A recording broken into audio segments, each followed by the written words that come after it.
Hi, I'm Peter Bodo with Tennis.com's U.S. Open Report. Day 11 was a fairly slow day out here. There's always some good doubles going on out there on Arthur Ashe, and it's kind of a pity. Nobody gets in to see it. It's really overshadowed by the singles. But the real deal today was Roger Federer. He was the only game in town. He went on against Gilles Muller, a qualifier who'd come down from a two-set deficit 2 times in his tournament and had the tournament of his life here getting to the quarterfinals.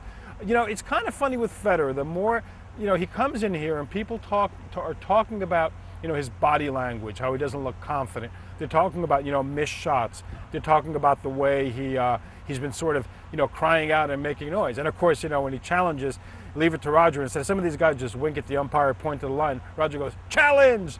and he's almost always wrong. The idea though that he's off form is really not borne out by the statistics. I mean, the guy's been winning his matches. Today, granted, he's playing a qualifier, but he cruises through in 3 sets. He's playing a left-hander with a good serve, a tough volley. Roger hung in there very well. We haven't seen the last of Roger Federer, that's for sure.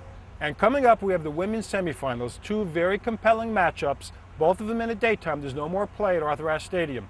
The first match pits Elena Dementieva against Elena Jankovic. Jankovic has been #1 briefly this year. There's a big mix-up at the top over who's going to end up #1. We won't know till the end of the tournament. And what I'm looking for in a Dementieva-Jankovic matchup is a big battle of the baseline hitters. Jankovic is the best retriever and maybe the best all-around athlete on the tour today in terms of getting to balls, making these great scrambles and gets. Dementieva is a player cut from similar cloth. But the big difference is Dementieva's been playing very aggressively this year. The key to her successful run in Beijing Olympics to the gold medal and also here at the U.S. Open has been that she's taken a few more chances. She's served pretty well, gone for more with the ground strokes. I'm looking for Dementieva to be taking a big crack at Jankovic's serve. That's the weakest part of Elena's game. And if Dementieva's going to win, she's probably going to have to get to that serve. In the second match, the mystery woman of the U.S. Open, Dinara Safina, goes up against the Queen Bee of the U.S. Open, Serena Williams. Safina took her game to another level when she reached the French Open final in June, and she's actually backed that up very well this summer. She was a silver medalist at the Olympic Games, and she's had a little trouble in her matches here. Of course, Serena Williams is basically a force of nature. You never know what you're going to get. She's been playing great here, but she's also capable of being a little bit impatient at times. If her game's a little bit off, she can start spraying that ball.